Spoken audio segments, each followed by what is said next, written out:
আজ দিনাজপুরের কাহারোল উপজেলার সাহাপাড়া খাল খননের মধ্য দিয়ে শুরু হচ্ছে প্রধানমন্ত্রী তারেক রহমানের দেশব্যাপী খাল খনন কর্মসূচি।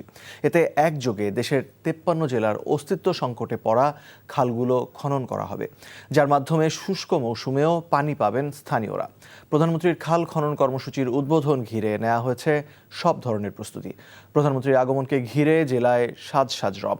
বিএনপি ও এর সহযোগী সংগঠনের নেতাকর্মীদের মাঝে উৎসবের আমেজ বিরাজ করছে। কর্মসূচির উদ্বোধন শেষে দিনাজপুরের ফরিদপুর কবরস্থানে মরহুম নানা নানি ও খালা বেগম খুরশিদ জাহান হকের কবর জিয়ারত শেষে এক সুধী সমাবেশে বক্তব্য রাখার কথা রয়েছে তারেক রহমানের। এই মুহূর্তে দিনাজপুরের কাহারোলে আছেন আমাদের বিশেষ প্রতিনিধি হাসান মাহমুদ, সেখান থেকে সরাসরি যুক্ত হচ্ছেন তিনি।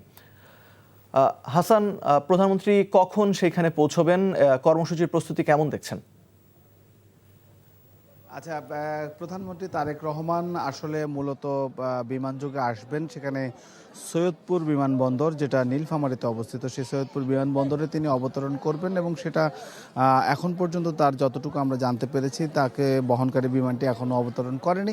তবে তার যে সময় রয়েছে সেই সময় দেয়া রয়েছে 10:30টার মধ্যে তিনি সেখানে অবতরণ করবেণ এবং তারপর তিনি বাস যোগে, যে লাল বাসটিতে করে তিনি ইতিমধ্যে বিভিন্ন জায়গায় বিশেষ করে নির্বাচনী প্রচারণা অংশগ্রহণ করেছেন, সেই বাসটিতে করে তিনি এইখানে আসার কথা রয়েছে। এটি হচ্ছে দিনাজপুরের কাহারোল উপজেলার সাহাপাড়া একটা গ্রাম। সেই গ্রামে ইতিমধ্যে এখানে কিন্তু সব ব্যবস্থা করা হয়েছে এবং খাল খনন কর্মসূচি, এই খাল খনন কর্মসূচি আসলে এই গ্রামীণ জনপদের প্রাণ প্রকৃতিকে আবারও ফিরিয়ে আনার যে বিএনপির যে কর্মসূচি এবং নির্বাচনী প্রতিশ্রুতিতে তারেক রহমান কিন্তু প্রায় মাসখানেক আগেই কিন্তু নির্বাচনী জনসভাগুলো করেছিলেন, তখন কিন্তু এই খাল খনন কর্মসূচির কথা কিন্তু তিনি উল্লেখ করেছেন।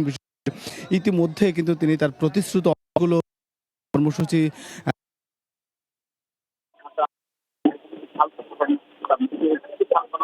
ভাতা বিতরণ এবং এই খাল খনন কর্মসূচি, তার মধ্যে একটি সেই খাল খনন কর্মসূচি করবেন। এবং আপনি যে সংবাদটি পড়েছিলেন যে সারা দেশে একযোগে প্রায় 53 থেকে 54টি খাল একযোগে উদ্বোধন করা হবে এবং এই একই দিনে কিন্তু সেই জায়গাগুলোতে কিন্তু খাল খনন কর্মসূচি অব্যাহত থাকবে। তারেক রহমান এখানে জনসভায় বক্তৃতা করবেন।